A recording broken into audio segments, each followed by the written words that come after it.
Sa isang tahimik na parang, nagising ang munting bubuyog na si Bea sa loob ng kanilang pugad habang dahan-daang sumisikat ang araw sa mga bulaklak. Lumipad si Bea palabas ng pugad kasama ng ibang bubuyog upang mangolekta ng nectar mula sa makukulay na bulaklak sa paligid.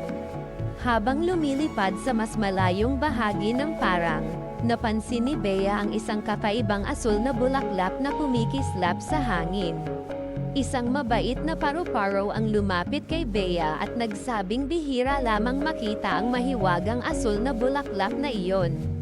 Nagpatuloy si Bea sa pagkuha ng matamis na nectar habang unti-unting umiihip ang malamig na hangin sa buong parang. Biglang lumakas ang hangin at natangay si Bea palayo sa parang hanggang makarating siya sa isang tahimik na kagubatan.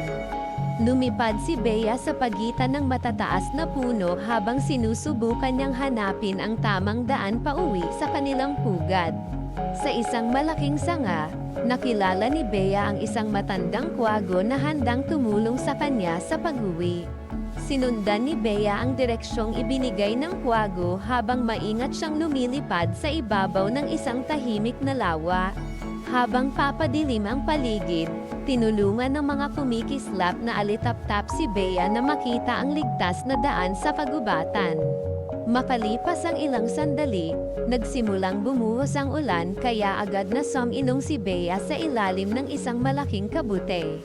Kasama ang isang munting kulisap, tahimik na nakinig si Bea sa mga kwento habang hinihintay nilang tumila ang ulan sa gabi. Pagkatapos ng ulan, lumitaw ang isang maliwanag na bahaghari habang muling lumiwanag ang buong kagubatan sa paligid nila. Sa gilid ng kagubatan, muling nakita ni Bea ang mahiwagang asul na bulaklak na una niyang nakita sa parang kanina. Bago umalis, ibinahagi ni Bea ang ilan sa kanyang nectar sa ibang pagod na bubuyog na naglalakbay din pauwi. Habang dahan-daang lumalabas ang mga bituin sa langit, sinundan ni Bea ang bango ng mga bulaklak pabalik sa parang. Sa wakas, nakita ni Bea ang mainit na liwanag ng kanilang pugad na kumikislap mula sa malayo sa dilim ng gabi. Masayang sinalubong ng ibang bubuyog si Bea habang ikinukwento niya ang kanyang naging paglalakbay sa kagubatan.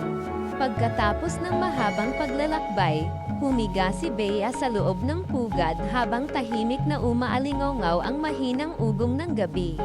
Habang payapang natutulog ang buong parang sa ilalim ng mga bituin, pumikit si Bea at nangarap ng panibagong adventure bukas.